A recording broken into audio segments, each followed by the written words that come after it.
அன்பார்ந்த மக்களுக்கு வணக்கம். நான் உங்கள் கார்த்திக் பிள்ளை and welcome to the KTV. Savukku Shankar மீது இருக்கக்கூடிய டிவிஎஸ்சி வழக்கில் இருக்க அக்யூட்டல் எதிர்த்து போடப்பட்ட அப்பீல் இன்றைக்கி ஹைகோர்ட்டில் நிர்மல்குமார் நீதியரசர் அவர்கள் முன்னிலை வந்திருக்கு மக்களே. ஸோ கிட்டத்தட்ட அந்த வழக்குடைய ஆர்டர்ஸ் ரிசர்வ் பண்ணப்பட்டிருக்கு. என்ன நடந்துச்சு இந்த கேஸ், எப்படி போகும் இந்த வழக்கு, எதை கடந்து வந்த பாதை என்ன, எல்லாத்த பற்றி டீட்டெயில்டாக பார்க்க போகிறோம் இந்த பதிவில்.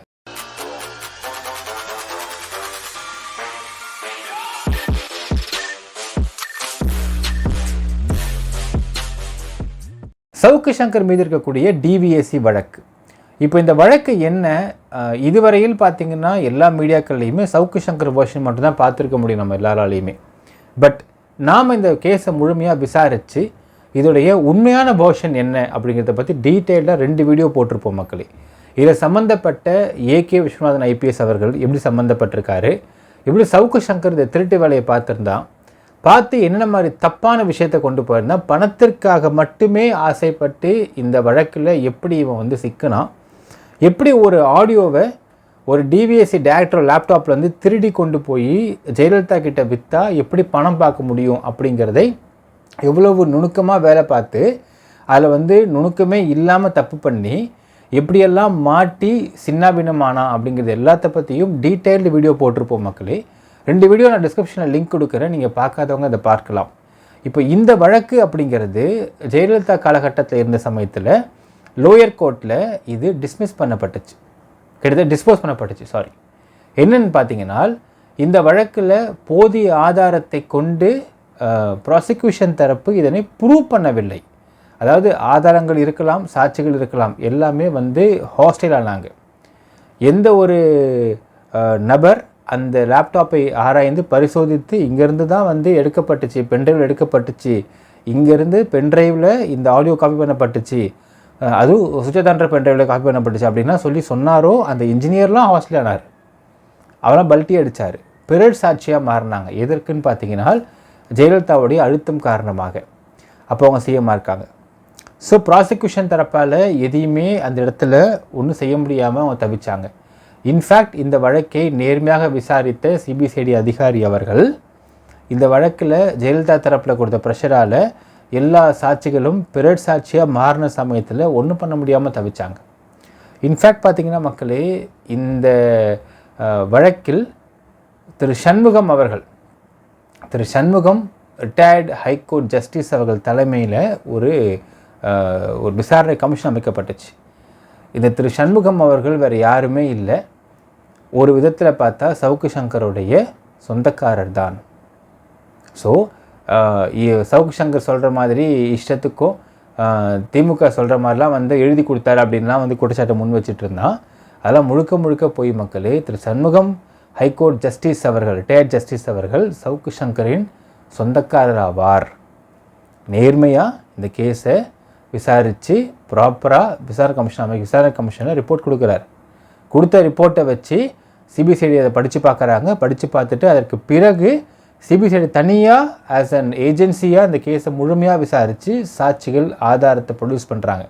ஜெயலலிதா சிஎம்மாக இருந்த ஒரே காரணத்தினால், சிஎம்மாக மாறின ஒரே காரணத்தினால், அதில் திரு ஜாஃபர் சேட் IPSஐ பழிவாங்க வேண்டும் என்கின்ற ஒரே காரணத்தினால், அதற்கு கைமாறாக இந்த டிவிஎஸ்சி கேஸை இல்லாமல் அக்யூட்டல் பண்ண வைக்கிறேன்ற சொன்ன ஒரே காரணத்தினால் இந்த வழக்கு லோயர் கோர்ட்டில் அக்யூட்டல் பண்ணப்பட்டது. எப்பவுமே ஒரு விஷயம் பார்க்கணும் மக்களே, லோயர் கோர்ட்டில் அக்யூட்டல் பண்ணப்பட்டு அதுவும் இல்லாமல் ஹாஸ்டேலாக ஜம்ப் அடித்த சாட்சிகள் பிறர் சாட்சியாக மாறின இந்த வழக்குகள் எல்லாம் நேர்மையாக விசாரணை அதிகாரி விசாரித்திருக்கும் பட்சத்தில் அவங்க ரொம்ப தைரியமாக மேல்முறையீடுக்கு வருவாங்க, அப்பீலுக்கு வருவாங்க ஹைகோர்ட்டுக்கு.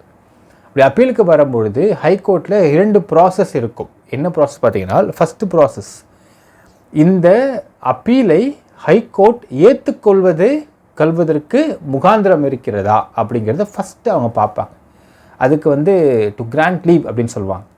ஸோ இந்த பெட்டிஷனை உள்ளே த்ரூ பண்ணுவதற்கு, அட்மிஷன் நம்ம நார்மலாக கொலோக்கியலாக சொல்லுவோம், இந்த பெட்டிஷனை அக்யூட்டில் எதிர்த்து இங்கே ஹைகோர்ட்டில் இந்த கேஸை விசாரிப்பதற்கு முகாந்திரம் இருக்கிறதா அப்படிங்கிறதை தான் முதல் விசாரிப்பார்கள் ஹைகோர்ட். ஏன்னா it will be wasting the time of the court, அதை விரும்ப மாட்டார்கள் ஹைகோர்ட். அப்படி பண்ணது 2017 வருஷமே இந்த கேஸை இந்த லோயர் கோர்ட் அக்யூட்டில் எதிர்த்து மேல்முறையீடு செய்து அப்பீலுக்கு ஹைகோர்ட்டு கொண்டு வருகிறார்கள் சிபிசிஐடி தரப்பிலிருந்து. ஏனென்றால் இந்த கேஸை நேர்மையாக ஹானஸ்ட்டாக விசாரித்த ஒரு ஐஓக்கு தான் அந்த வழி தெரியும். எப்போயும் நம்ம சொல்லுவோம் மக்களே, ஒரு கேஸில் வந்து அந்த கன்சர்ன் பர்சன் வந்து கன்விக்ட் ஆகிறாரு அப்படின்னால் அந்த கன்விக்ஷன் ஆன உடனே எல்லாரும் பேட்டி கொடுப்பாங்க. அந்த கன்சர்ன்டு பிபி பேட்டி கொடுப்பார், பப்ளிக் ப்ராசிக்யூட்டர் கொடுப்பார், இல்லை ஏபிபி பேட்டி கொடுப்பார், ஏபிபிஓ பிபிஓ பேட்டி கொடுப்பாங்க. சில இடங்களில் பார்த்தீங்கன்னா கோகுல்ராஜ் கொலை வழக்காக எடுத்துக்கோங்களேன். அந்த கோகுல்ராஜ் கொலை வழக்குக்கு விசாரணைக்கு சம்பந்தமே இல்லாத நடுவில் ஸ்பெஷல் பிபியாக 47வது விட்னஸ்குள்ளே உள்ளே பூந்த பாப்பா மோகன்லாம் பேட்டியாக கொடுத்துன்னு இருப்பார். அவர் தான் அந்த கேஸை விசாரித்து அதிகாரி மாதிரியே பேட்டி கொடுத்து உட்காந்துருப்பார். ஆனால் எங்கேயுமே அந்த கேஸை ஒரு கன்சர்ன் பர்சனை கன்விக்ட் பண்ணுறாங்க அப்படின்னால் அந்த கேஸை முழுமையாக விசாரித்து அந்த இன்வெஸ்டிகேட்டிங் ஆஃபீஸரை பற்றி யாருக்கும் வெளியே தெரியவும் தெரியாது, பேட்டி கொடுக்கவும் மாட்டாங்க. அவங்க வந்து தேர் ஆக்சுவலி லைக் அன்சங் ஹீரோஸ் தான். அன்சங் ஹீரோஸாக அந்த கேஸை முழுசாக விசாரித்து விட்னஸையும் ப்ராசிக்யூஷன் தரப்புலேருந்து எல்லா விட்னஸையும் எல்லா ஆதாரங்களையும் கலெக்ட் பண்ணி போட்டு ஸ்டேட்மெண்ட்டை வாங்கி அவங்கள கொண்டு வந்து அவங்க விசாரணைக்கு உட்படுத்தி கோர்ட்டில் கூட்டு வரதுக்குள்ளே இவங்க பிறர் சாட்சியாக மாறக்கூடாது, இவங்க யாரும் வந்து போய் கன்வின்ஸ் பண்ணுறக்கூடாது, இவங்களை யாரும் போய்ட்டு காசு கொடுத்து வந்து இவங்களை மயக்கிடக்கூடாது, அங்கே வந்து கோர்ட்டை ஜம்ப் அடித்து பேசினா அதுவும் தள்ள வந்து விடியது வந்து ஐஓ தள்ள தான் விடியும்.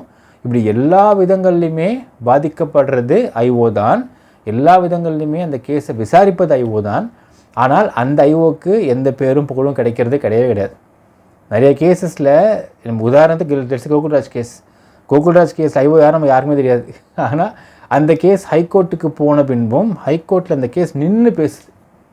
அந்த கேஸ் நின்று பேசுகிறதுக்கு ஒரே காரணம் போடப்பட்ட சார்ஜ் ஷீட் கரெக்டாக இருக்குன்னு அர்த்தம் மக்களே.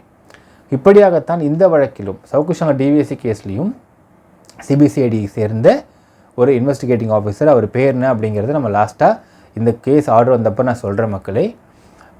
அவர் தான் இதில் கிரெடிபிலிட்டி எடுக்க வேண்டியவர். அவர் இந்த கேஸை முழுமையாக ஒழுங்காக விசாரிச்சிருக்காரு அப்படின்ற நம்பிக்கை இருக்கும் பட்சத்தில் அவர் என்ன பண்ணுறாருன்னா அந்த கேஸை ஹைகோர்ட்டுக்கு அப்பீலுக்கு கொண்டு போகிறார். 2017 வருஷம் ஜெயலலிதா இறந்த பின்பு, நம்ம சரியாக பார்க்கணும் அந்த விஷயத்தெலாம், இறந்த பின்பு இனிமேல் இந்த அம்மா ஒரு நோண்டாதுன்னு சொல்லி அந்த ஹைகோர்ட்டுக்கு கொண்டு போகிறாங்க. 23/6/2017 ஹைகோர்ட்டுக்கு கொண்டு போகிறாங்க. அந்த வழக்கை கொண்டு போய் கொஞ்ச நாள்லேயே கட்ட காணும். இப்போது இந்த கேஸை ஹைகோர்ட் உள்ளே எடுத்துக்கிறதுக்கு, அதாவது அக்யூட்டில் எதிர்த்து அப்பீலுக்கு போகிறாங்க. இப்போ ஃபஸ்ட்டு அக்யூட்டில் ஸ்டாப் பண்ணுவாங்க, தென் அந்த கேஸை விசாரித்து கன்விக்ஷன் தரதா வேணாமான்ற ஹைகோர்ட் முடிவு பண்ணுவாங்க. இந்த சமயத்திலேயே கட்ட காணாமல் போகுது. கட்ட தேடுறாங்க. இன்ஃபேக்ட் பார்த்திங்கன்னா செஷன்ஸ் கோர்ட்லேருந்து ஹைகோர்ட்டுக்கு தான் கட்டு வரணும். எல்லாம் ஒரே பில்டிங்குள்ளே இருக்க கட்டு வரணும். அதுக்கே வந்து கட்ட காணலை. அதற்கு பிறகு தொடர்ந்து இந்த வழக்கு வந்து விசாரணைக்கு வந்து கட்ட காணோன்னு தெரிஞ்சவொடனே ஒரு பாயிண்ட்டுக்கு மேலே ரீகன்ஸ்ட்ரக்ட் த சிடி ஃபைல் அப்படிங்கிறாங்க. கேஸ் டீட்டெயில் ஃபைலை ரீகன்ஸ்ட்ரக்ட் பண்ணி கொண்டு வாங்க அப்படின்னு சொல்லி கேஸ் ரீகன்ஸ்ட்ரக்ட் பண்ணப்படுது. அந்த சமயத்தில் ஆக்சுவலாக பார்த்தீங்கன்னா அந்த கேஸை வந்து ஃபஸ்ட்டு ஜஸ்டிஸ் வி பார்த்திபன் அவர்களுடைய தலைமையில் தான் வந்து இது ஃபுல்லாக உள்ளே போகுது. அதற்கு பிறகு ஜஸ்டிஸ் என் அவுதிநாதன் அப்படிங்கிறவர் அது பூரா கட்டக்கானில் வழக்காக போயிட்டுருக்கு. அதற்கு பிறகு ஜஸ்டிஸ் சின்மகுமார் அவர்களுடைய தலைமையில் தான் இந்த பெஞ்சில் தான் இந்த வழக்கு விசாரணைக்கு வருது. ஸோ தொடர்ந்து விசாரணை போயிட்டு இருந்துச்சு மக்களே. கிட்டத்தட்ட பார்த்திங்கன்னா லாஸ்ட் ஒரு 3 ஹியரிங்காக பார்த்திங்கன்னா விசாரணை களை கட்டுச்சின்னு சொல்லலாம்.